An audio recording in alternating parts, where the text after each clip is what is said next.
6 minutes to 9 o'clock, and we should actually just run through in this final part some of the weekend's rugby, Gordon, because like it was the cup for our football sides, it was for the rugby as well. And in the first hour of the show, we actually heard from Liam Gadd, the Narberth head coach. They won in the Premiership Cup right at the end. The skipper, Tom Powell, got a try, and that gave Narberth a much needed win, actually, 26-22 at home to Bonamine. That was a great finish. Yeah, Narberth haven't had everything their own way this season. As I explained last season, they've gone up a level, and it's difficult to adjust to that. But yes, this is a cup match. Bonamine is Alan Wynne-Jones's old club. They're always a formidable side. So I'll give the Otters a bit of a confidence boost going into the next round, and I'm delighted for Liam Gadd and Matthew John, who coached at Haverfordwest, is helping Narberth as well. So that'll give them a bit of a boost for for the coming games. Hopefully it'll put Narberth in a good mindset as well. It's always a win is a habit. Yes, and so's losing, isn't it, as well? Yeah, exactly. Yeah. And yes, it's only a cup game, but it'll be important for them to have won. And well done to the Otters on Saturday. It was the opposite finish for Crimmock in the Championship Cup. They lost to Gowerton 28-27, and it was a penalty right at the end for Gowerton that gave them that victory, wasn't it? Agonising defeat. That is gutting for any team who loses with a last gasp penalty. You've given it your all, and you lose out, from a mistake. Whatever the penalty was given for, the guy who's given it away will be feeling sick all weekend. But these things happen. They've been going quite well as well, Crimmock. They haven't had all the results their own way again this season. But on saying that, they're competing well in that division and in that cup competition. That might be their saving grace, not to continue in it, but concentrate on the league, which they have to do now.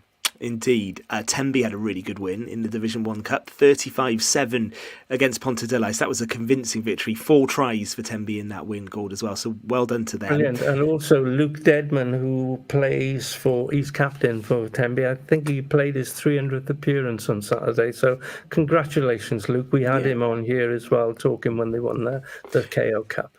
We did. Division 2 Cup. He let me know it's been fixed. Oh, yeah, I remember that. Yeah.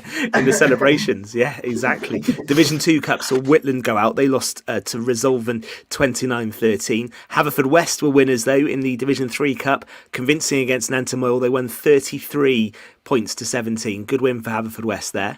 Yeah, they'd be happy about that. Home advantage is always a big thing in the cup, and scoring 4 tries it's a good return on a Saturday afternoon. Good luck to them in the next round. But they've been playing quite well in patches, and it's good to see my old club doing okay. St David's were knocked out in the Division 4 Cup. They lost at Crynant 29-17. Pembroke will be disappointed as well because they were winning 27-10 at half-time against Fall Bay away and lost 36-32. Game of 2 halves. Don't I know all about that as a Spurs fan this weekend? And in the Pembrokeshire Knockout Cup quarter-final in the plate, the Crimmock development team were beaten by Cardigan by 28 points to 14 at the weekend as well. Pembrokeshiresport.co.uk, brilliant match reports and photos from all of the weekend's rugby, and we'll continue to follow that over the next few weeks. Just a few other bits of business to tidy up. The Sport Pembrokeshire Awards are fast approaching. They happen next month, 29th of November, at Folly Farm. Still plenty of time to get your nominations in, but the sooner the better, because it really does help the team at Sport Pembrokeshire if you can get those in. If you go to our Facebook page, you can have a look at the categories. They include the Junior Disability Sport Award or the Male Sporting Achievement Club Organiser, Boys and Girls 16 and Under. There are all sorts of different categories. The closing date to get those nominations in is this Sunday at midnight, so don't hang around. Always a really good evening, Gordon, and we just want to make sure all those people get nominated. Can I just emphasise you mentioning those categories? people always say, "Oh, so and so should have won, so and so."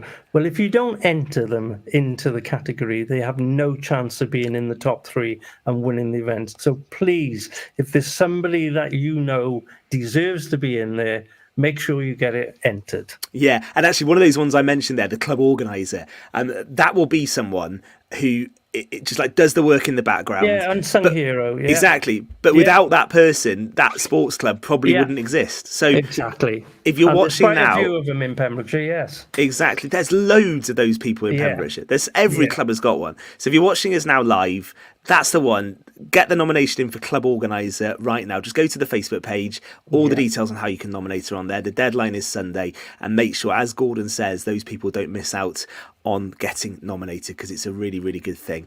Well done to you if you did the Cardiff Half yesterday as well. That looked absolutely brilliant. I think they had record numbers running that. I definitely fancy doing that one. And Tom, brilliant coverage of the boxing at Withybush over the weekend. That's all over the Facebook page. There's some amazing videos, and it looked absolutely superb. The value of that competition and the production they put on every year is getting bigger and better. Apparently the first thing Graham said when it finished was like, what are we doing next year then? It does look fantastic. All the videos and the highlights are on the Facebook page. Toby was MC, DJ Wayno was providing the music, and we've captured everybody on their ring walks, and you were up close and personal. It was brilliant. Yeah, great effort from everyone from Pure West and everyone down at the boxing club as well.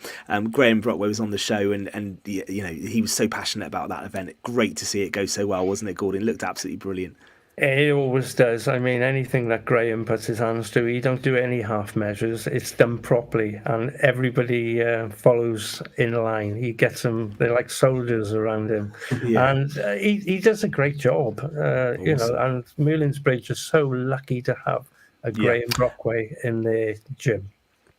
Absolutely phenomenal. And I'm afraid we haven't got any more time to talk about Brighton 3, Tottenham 2 from yesterday. That is a great I'm afraid. I'm really sorry. I was desperate to cover that. But we are done for this evening. Tom, Gordon, thank you very much indeed. Coming up next, it's going to be Dave with Pembrokeshire Island Discs, and his guest this evening is Dennis O'Connor, who is now commercial manager, isn't he, at Haverford County? Yeah.